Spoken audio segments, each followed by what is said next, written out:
जय हिंद दोस्तों, मैं अनूप कुमार आपका अपने YouTube चैनल जय काव्य एकेडमी में आपका फिर से एक बार हार्दिक स्वागत करता हूं। आइए बच्चों, हम लोग मनोविज्ञान के बाकी टॉपिकों को देख ही चुके हैं। अभी हम लोग शिक्षा मनोविज्ञान के बारे में जान रहे थे और फिर शिक्षा मनोविज्ञान के बाद हमने जाना कि शिक्षा का किस तरह से हमारे देश में या हमारे जीवन में क्या महत्व है। अब उसके बाद बच्चे हम देखते हैं कि कुछ जो हमारे भारतीय परिप्रेक्ष्य में मनोविज्ञान का क्या योगदान था या मनोविज्ञान को किस तरह से दर्शाया गया, किस तरह से प्रदर्शित किया गया, तो थोड़ा सा उसके बारे में हम देख लेते हैं। जैसे देखिए बच्चा, जब भारत में मनोविज्ञान की अवधारणा की बात करेंगे, भारत में मनोविज्ञान की संरचना, भारत में मनोविज्ञान की संरचना, ठीक है बच्चा। अब भारत में मनोविज्ञान की संरचना किस प्रकार से हुई, तो आप लोग जानते थे जो हमारे पुराने दर्शन थे, क्या थे? दर्शन, उपनिषद, और इसको कहते हैं एक श्रीमद् भागवत गीता,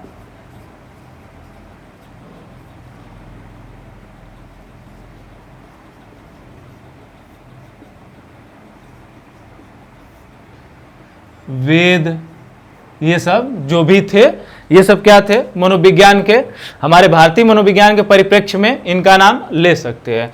क्यों ले सकते हैं? क्योंकि जो एक्चुअल में अगर देखा जाए जो वैश्विक स्तर पे मनोविज्ञान को, तो एक तरह से देखा जाए तो यह कह सकते हैं कि इस पे भारतीय जो वेद, पुराण, दर्शन और जो श्रीमद् भागवत गीता है, ऐसे उपनिषद, इनका प्रभाव उसमें पहले ज्यादा था। क्योंकि सर्वप्रथम में जानते हैं, शुरू में आप लोग जानते हैं कि शुरू में किसको केंद्र माना गया था? आत्मा को केंद्र माना गया था। तो इन सब सारे हमारे भारतीय दर्शनों में या भारतीय दृष्टिकोण से क्या बच्चा? भारतीय दृष्टिकोण से क्या था कि जो मनोविज्ञान हुआ करता था वह आत्मा का हुआ करता था। क्या? आत्मा का अध्ययन, ठीक। दूसरी बात, यह आत्मा का अध्ययन का मार्ग क्या था? तो जैसे कि आप मनोविज्ञान की बात करें, अगर आपको हम एक सिंपल से फॉर्म में समझाना चाहें, तो जब मनोविज्ञान की बात करें तो ये हमारा भारतीय मनोविज्ञान किस पे निर्भर था? योग पर निर्भर था, ध्यान पर निर्भर था। किस पर बच्चा? ध्यान पर। प्रकृति पर निर्भर था, प्रकृति पर निर्भर था। प्रकृति पर निर्भर होने के बाद आगे क्या था? इसमें स्व की पहचान वाली बात थी, स्व की पहचान वाली बात थी, पहचान। और क्या था? आध्यात्मिकता, आध्यात्मिकता, ठीक है बच्चा, आध्यात्मिकता। इस परिप्रेक्ष्य में क्या किया था? हमारे वेदों ने मनोविज्ञान को परिभाषित किया था। तो ये जैसे कि आपको एनसीईआरटी जो बुक है ना, मैं उसकी बात कर रहा हूं, उसमें इसी तरह से कुछ दिया हुआ है मनोविज्ञान का भारतीय परिप्रेक्ष्य में दृष्टिकोण या प्राचीन परिप्रेक्ष्य में मनोविज्ञान का सर्वप्रथम भारत में कैसे उदय हुआ, वो चीज दिया था। अब देखिए, आप लोग जानते हैं योग के माध्यम से साधना होती थी, ध्यान के माध्यम से उस साधना को सफल बना पाते थे। एक स्वच्छ प्रकृति के अंदर ध्यान या साधना करते थे। उसके बाद क्या होती थी? स्व की पहचान, मतलब जो व्यक्ति होता था, या व्यक्ति की बात करेंगे तो सही नहीं होगा, क्योंकि पहले जो था कि जब वो ये सब ध्यान वान वाला काम तो ऋषि महर्षि ही किया करते थे। तो उन्हीं को लेके मैं आपको समझाना चाहता हूं कि जो ऋषि मुनि हुआ करते थे, ऋषि मुनि यह स्वयं की पहचान कर पाते थे, स्वयं की पहचान। जैसे आप लोगों को एकदम बेस्ट एग्जांपल देता हूं, जैसे महर्षि दधीची का नाम सुने होंगे। उनकी हड्डियों से तैयार किया गया था, धनुष बनाया गया था किसी राक्षस को मारने के लिए। तो उन्होंने अपने योग के माध्यम से ही उस साधना को, मतलब उस प्रक्रिया को जान पाया कि हमारा इस धरती पे या सृष्टि में होने का उद्देश्य क्या है, वह उद्देश्य को जान पाए। इसीलिए जब इंद्र उनसे क्या बोलते हैं कि मांगने गए उनके पूरे शरीर को, मतलब शरीर त्यागेंगे तभी तो हड्डी प्राप्त होगी, तो उन्होंने कोई सवाल ही नहीं किया। उन्होंने कहा कि नहीं, मैं इसके लिए तैयार हूं, क्योंकि वो पहले से जानते थे कि हमारा इस सृष्टि में क्या योगदान होने वाला है। तो बस वही बात है बच्चा, क्या होती है, स्व की पहचान होती है। सर्वप्रथम क्या करते हैं, योग पहला, दूसरा ध्यान लगाएंगे, तीसरा उस प्रकृति के अंदर, और चौथा पड़ाव जो था स्व की पहचान, और पांचवा क्या, आध्यात्मिकता।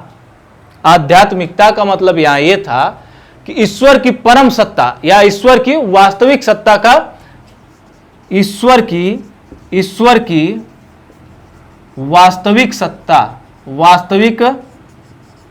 सत्ता को जानना, यह थी आध्यात्मिकता। आज आध्यात्म के दृष्टिकोण से आप लोग बहुत सारे चीजें सुनते होंगे कि ये अध्यात्म है, वो अध्यात्म है, लेकिन ऐसा कुछ नहीं। अध्यात्म क्या होता था, मैंने यहां पे लिख दिया, ईश्वर की वास्तविक सत्ता को जानना ही क्या कह लेते हैं, अध्यात्म कहते हैं। और उस सत्ता को मानने के बाद जो भी उस सत्ता में नियम कानून कार्य बनाए गए हैं, उसको हम मान के अपने जीवन में क्या करते हैं, फॉलो करते हैं या लागू करते हैं। ठीक है बच्चा, तो ये था हमारे उपनिषदों और दर्शन के हिसाब से और वेदों के हिसाब से भारतीय परिप्रेक्ष्य, प्राचीन भारतीय परिप्रेक्ष्य में मनोविज्ञान। इसके अंदर आपको पूछ सकता है कि प्राचीन भारतीय परिप्रेक्ष्य में मनोविज्ञान किन किन साधनों पर निर्भर हुआ करता था। देखिए 5 साधन थे। कितने साधन से बच्चा, 5, योग, ध्यान, प्रकृति, स्व की पहचान और आध्यात्मिकता। क्लियर बच्चा, देख लीजिए यहां पे। आगे चलें, चलिए चलते हैं बच्चा।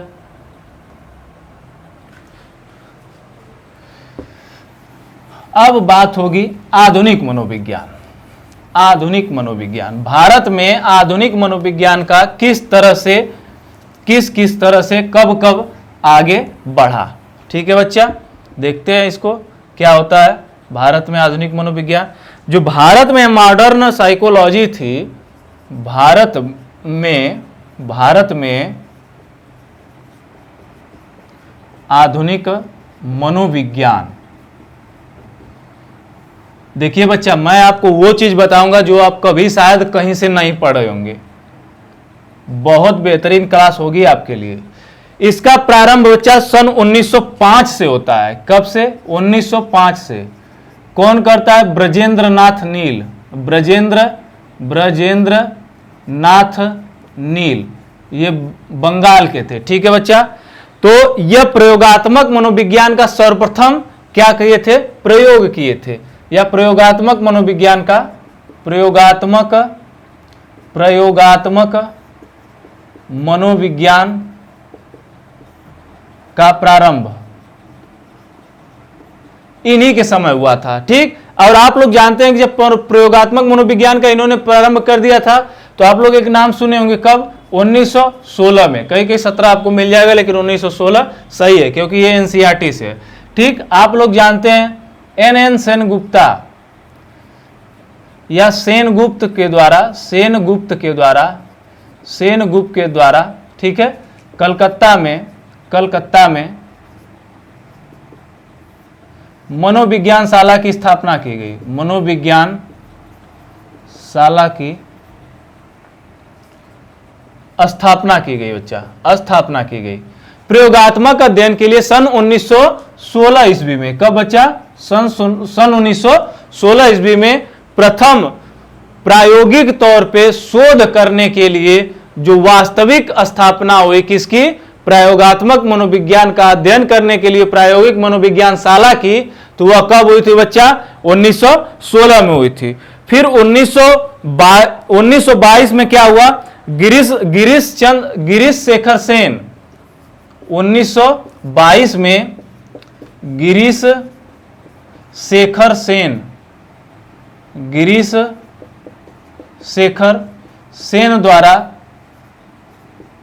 सेन द्वारा इस प्रयोगात्मक मनोविज्ञान में एक विभाग की, या इनको कह सकते हैं गिरीश शेखर सेन को उस मनोविज्ञान शाला का क्या किया गया, इनको विभागाध्यक्ष चुना गया बच्चा। ये क्या बने, उस प्रयोगशाला के 1922 में गिरीश शेखर सेन को विभागाध्यक्ष बनाया गया। किस लिए, क्योंकि इनकी देखरेख में क्या होगा, आगे की जो भी मनोविज्ञान शालाओं से संबंधित चीजें होंगी बच्चा, उसको क्या होगा ये आगे उसमें देख पाएंगे। ठीक है, अगला आते हैं 1924 की बात करते हैं। कब बच्चा? 1924 की बात करते हैं। तो 1924 में इंडियन साइकोलॉजी डिपार्टमेंट, क्या बच्चा? इंडियन साइकोलॉजी डिपार्टमेंट मतलब भारतीय मनोविज्ञान शाला, या कह सकते हैं, देखिए मैं लिख रहा हूं भारतीय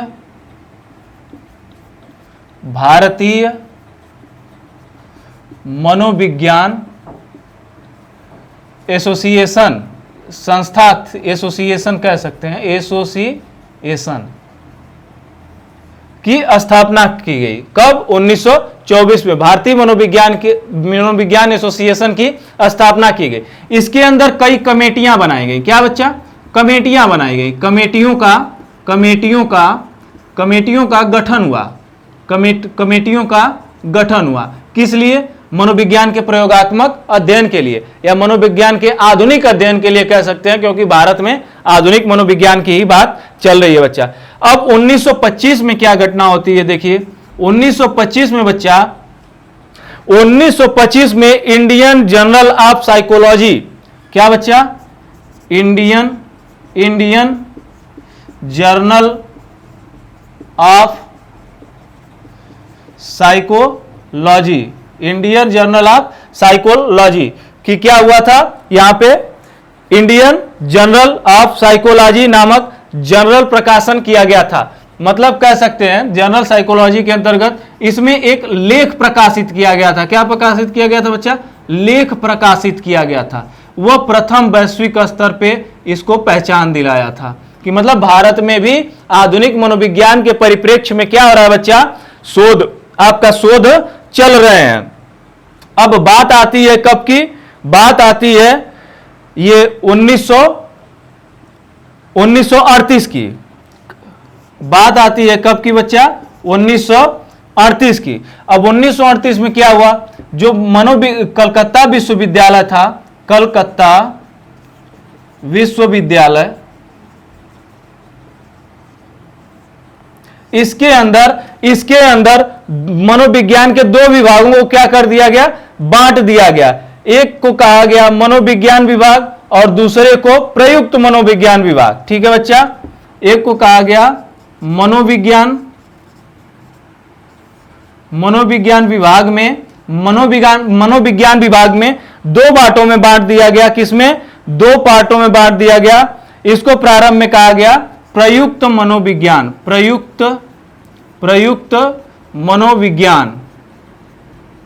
प्रयुक्त मनोविज्ञान का होता है कि जो भी मनोविज्ञान के अंतर्गत बच्चा क्या विधियां जो भी प्रयुक्त की जा रही हैं या प्रयोग की जा रही हैं, उसकी स्थापना अलग थी और एक सैद्धांतिक मनोविज्ञान की स्थापना अलग थी।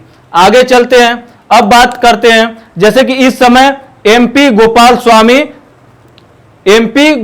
स्वामी मैसूर विश्वविद्यालय के यहां पे इस विभाग की स्थापना करने वाले थे। कौन थे? लिख दे रहे हैं, देख लीजिए। एनपी गोपाल स्वामी कौन थे बच्चा? गोपाल स्वामी, जो कहां के थे? मैसूर विश्वविद्यालय के थे। ठीक है, उन्होंने क्या किया था? कलकत्ता विश्वविद्यालय में मनोविज्ञान को दो भागों में बांट दिया था, एक प्रयुक्त मनोविज्ञान और एक सैद्धांतिक मनोविज्ञान। प्रयुक्त मनोविज्ञान में प्रयोग किए जाते थे और सैद्धांतिक मनोविज्ञान में सिद्धांतों की शाखाओं का अध्ययन किया जाता था कि इसमें क्या क्या शाखाएं या किस किस सिद्धांतों को लेकर मनोविज्ञान को सम्मिलित कर सकते हैं, मनोविज्ञान की प्रक्रिया को आगे बढ़ा सकते हैं। अब बच्चा आता है समय कब? 1946 का। कब आता है समय? 1946 का।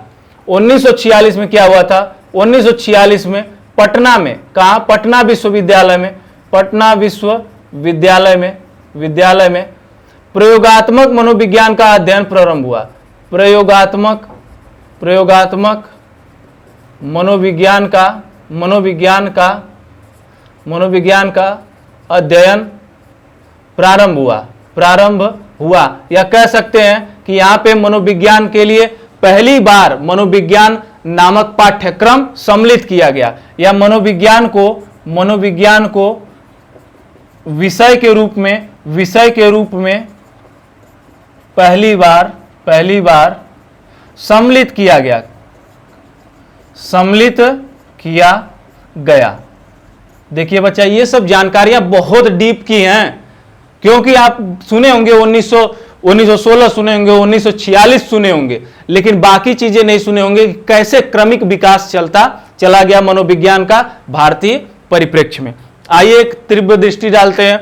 1905 में सर्वप्रथम ब्रजेंद्रनाथ नील द्वारा प्रयोगात्मक मनोविज्ञान का प्रारंभ किया गया, या मतलब एक तरह से विचार लाया गया कि नहीं, अपने भी यहां होना चाहिए। 1916 में सेनगुप्त द्वारा कलकत्ता विश्वविद्यालय में या कलकत्ता में मनोविज्ञान शाला की स्थापना की गई। 1922 में गिरीश शेखर सेन को इस मनोविज्ञान शाला का विभागाध्यक्ष बनाया गया। देखिए यही तो टीजीटी में पूछता है ना कि सर्वप्रथम भारतीय मनोविज्ञान शाला का किसे विभागाध्यक्ष नियुक्त किया गया था, तो गिरीश शेखर सेन को। क्या दिक्कत है, 1922 में हुई थी। 1924 में भारतीय मनोविज्ञान एसोसिएशन की स्थापना हुई थी। यह एक संयुक्त संस्था बनी थी, इसमें कई बुद्धिजीवी लोग सम्मिलित थे। और इन्होंने क्या किया था, कमेटियों के गठन के पश्चात मनोविज्ञान की शाखाओं को अलग अलग करके अध्ययन शुरू किया था। 1925 में इंडियन जर्नल ऑफ साइकोलॉजी के द्वारा ये लेख था, मैंने कहा ना, एक पत्रिका में लेख आया था, किस नाम से, इंडियन जर्नल ऑफ साइकोलॉजी, जिसके वजह से वैश्विक ख्याति मिली किसको, भारतीय परिप्रेक्ष्य में मनोविज्ञान को। ठीक है, तभी लोग जाने कि मतलब भारत में मनोविज्ञान का क्या हो रहा है, अध्ययन शुरू हो चुका है। आइए आगे देखते हैं। 1938 की बात करते हैं, तो 1938 में कलकत्ता विश्वविद्यालय में मनोविज्ञान विभाग में 2 विभाग बनाए गए। एक प्रयुक्त मनोविज्ञान या प्रयोगात्मक मनोविज्ञान या प्रयोग की जाने वाली विधियों का मनोविज्ञान वो था, और दूसरे था सैद्धांतिक मनोविज्ञान, क्योंकि जो विधियों पर प्रयोग करके जो सिद्धांत होते थे, जो सिद्धांत निकलते थे, उसके बारे में उसको लिखने का कार्य किया जाता था, या सिद्धांतों को बनाने का कार्य किया जाता था, या सिद्धांत को समझने का कार्य किया जाता था। ठीक है बच्चा, तो 2 विभाग थे। अब आते बात 1946 में पटना विश्वविद्यालय में सर्वप्रथम मनोविज्ञान को एक विषय के रूप में क्या मिला, दर्जा मिला, या कह सकते हैं पहला विश्वविद्यालय था जिसमें मनोविज्ञान का सर्वप्रथम सिलेबस इंक्लूड किया गया, जोड़ा गया। तो ये रहे बच्चा भारतीय परिप्रेक्ष्य में आपका मनोवैज्ञानिक दृष्टिकोण। कोई दिक्कत है बच्चा, यहाँ पे एकदम बेहतरीन क्लास है, यहां से 1 नंबर 2 नंबर लेके ही जाएंगे आप इस टॉपिक से, क्योंकि पूछता है भारतीयों का योगदान। ठीक है बच्चे, आगे चले, देख लिया आप, चलिए आगे चलते हैं, मिटा देते हैं इसको।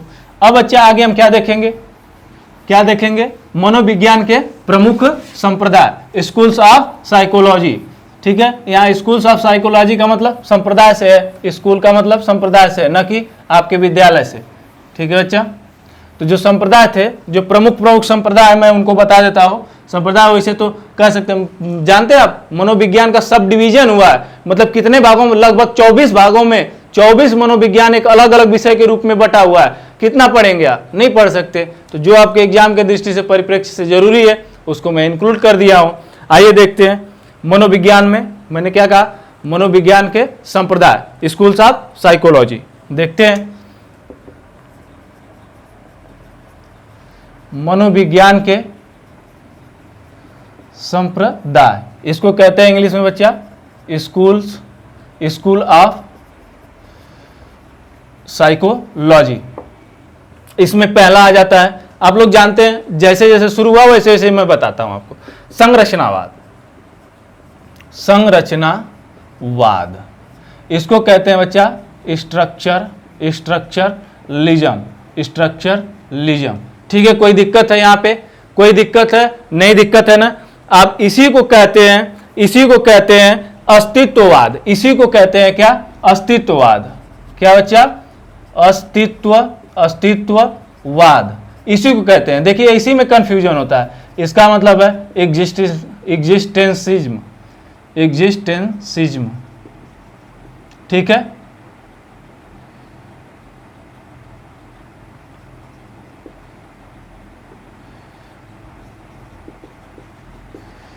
अस्तित्ववाद, और एक इसी को और कहते हैं बच्चा आत्मनिरीक्षणवाद। क्या कहते हैं,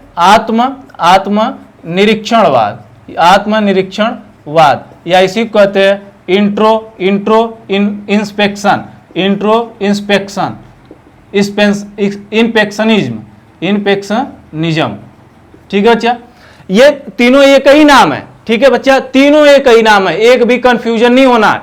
अगर मान लीजिए संरचनावाद पूछ दिया तो आप जानते हैं, लगभग 80% बच्चे जानते, लेकिन अब उसी को कह देगा कि अस्तित्ववाद क्या है, या अस्तित्ववाद के जनक कौन है, या आत्मनिरीक्षणवाद के जनक कौन है, तब आपको यहाँ पे विकट परिस्थितियों का सामना करना पड़ जाता है। तो इसके सभी के जनक कौन माने जाते हैं बच्चा?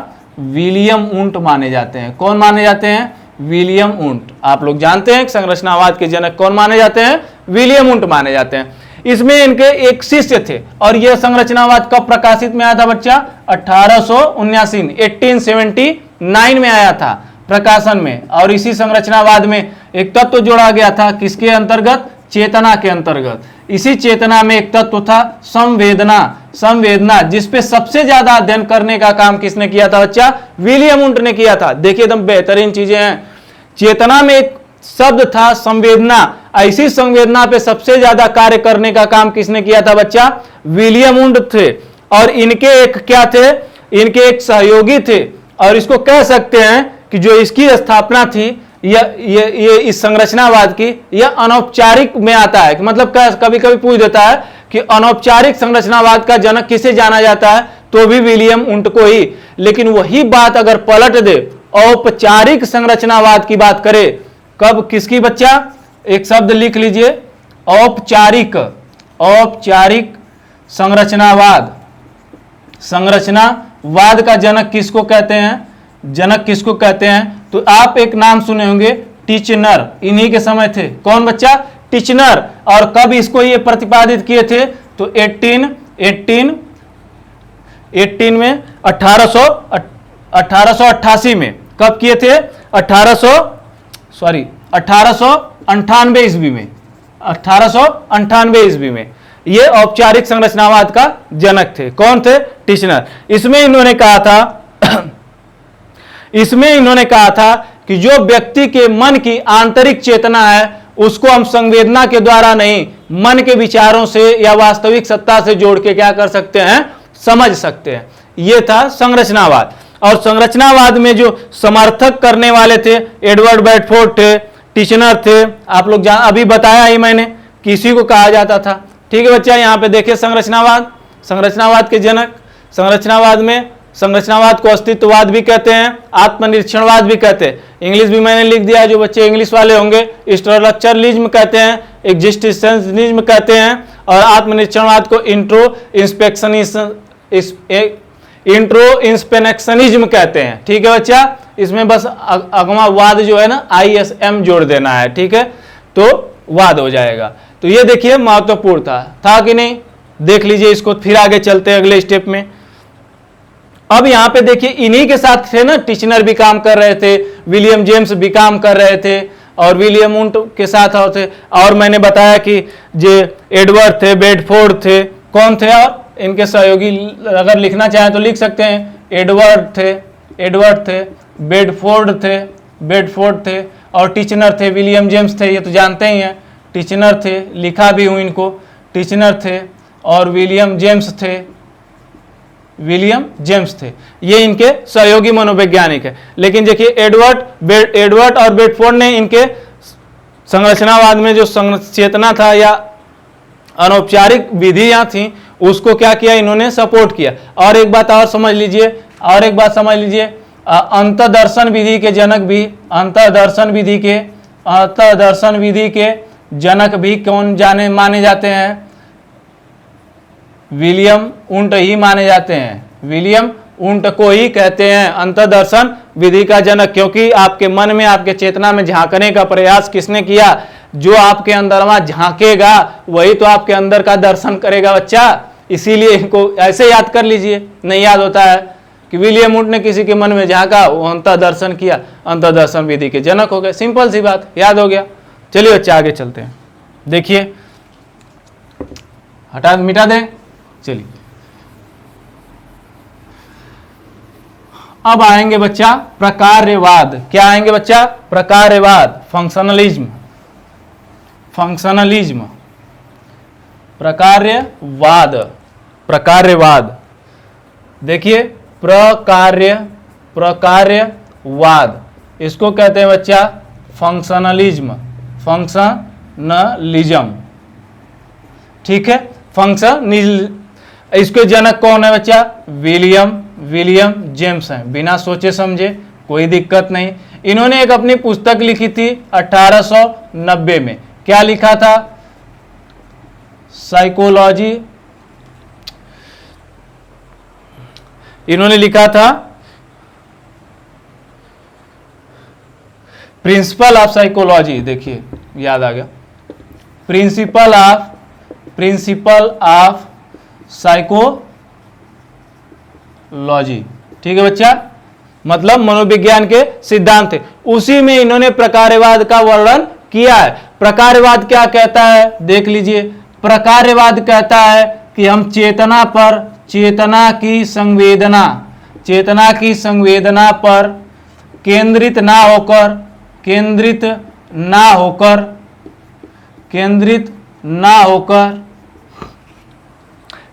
ना होकर हम व्यक्ति के बाह्य कार्यों के बारे में देखकर अध्ययन कर सकते हैं। कोई दिक्कत है बच्चा? कोई दिक्कत नहीं। देखिए प्रकार्यवाद में क्या, इसका नाम है ये प्रकार्यवाद, मतलब कोई कार्य होना चाहिए।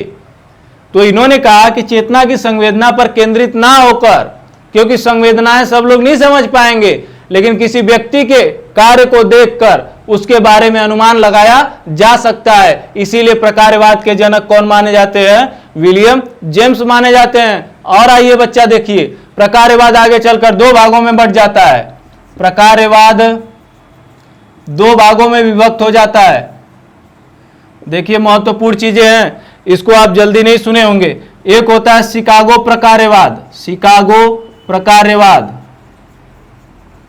और ये कब बढ़ता है बच्चा? यह कब बढ़ता है तो आप जान लीजिए कि यह बढ़ता है लगभग 1896 के आसपास। ये दोनों में अलग हो जाते हैं। एक होता था शिकागो प्रकार्यवाद, एक था कोलंबिया प्रकार्यवाद।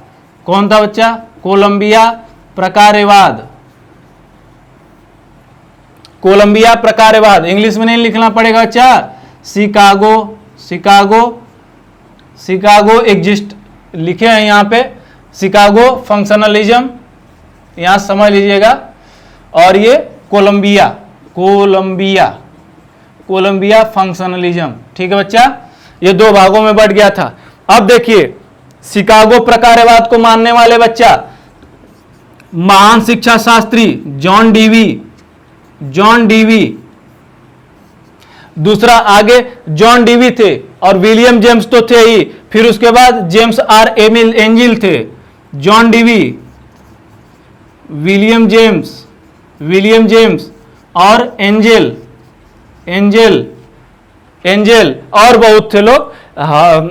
कह सकते हैं एंजिल थे, ईजे बेरिंग थे, एक थे ईजे बेरिंग। ठीक है बच्चा, ये सभी लोग थे, लगभग 4-5 लोग थे। जॉन डीवी थे, विलियम जेम्स थे, एंजल थे और एजे बेरिंग थे। किसको मानने वाले? शिकागो प्रकार्यवाद को मानने वाले। और कोलंबिया प्रकार्यवाद को मानने वाले, बहुत चौंकाने वाली बात बताऊंगा। देखिए यहां पे आ जाते हैं वुडवर्थ और थॉर्नडाइक।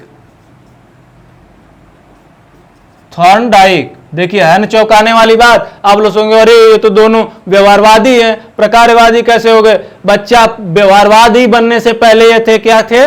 प्रकार्यवादी थे। मतलब किसी व्यक्ति के किए गए कार्य में विश्वास करते थे। और व्यवहार भी तो वही कहता है कि जो व्यक्ति अगर कोई व्यवहार बाहर कर रहा है तो वो कोई कार्य ही तो कर रहा है, कोई कार्य करेगा तभी तो कोई व्यवहार दिखेगा। तो बस बात यहीं पे थी। तो इसीलिए पहले ये भी क्वेश्चन पूछ सकता है कि वुडवर्थ और थॉर्नडाइक जो पहले किस संप्रदाय से जुड़े हुए थे? तो प्रकार्यवाद से जुड़े हुए थे, बाद में व्यवहारवाद से जुड़ गए। तो ठीक है बच्चा, आज के लिए बस इतना ही रखते हैं क्योंकि समय भी हो चला है। अब आज के लिए बस इतना ही। आगे बाकी जो 3-4 वाद बचे हुए हैं उसको मैं अगले टर्न में करा दूंगा। तो बच्चा वीडियो अगर पसंद आ रही है तो दबा के लाइक शेयर खूब करिए और चैनल को सब्सक्राइब करिए और खूब मेहनत से पढ़िए। बाकी जो भी डाउट हो आप कमेंट बॉक्स में लिख दे। एक बात और कि कमेंट बॉक्स में कमेंट करने से जरूर कमेंट करें। जो भी दिक्कत है, क्लास अच्छी है नहीं अच्छी है, कोई और चीज़ों की ज़रूरत है, आप कुछ को नहीं समझ में आया, वो चीज़ें कमेंट बॉक्स में आप मेंशन करिए। तो थैंक यू बच्चा। जय हिंद, जय काव्य अकेडमी।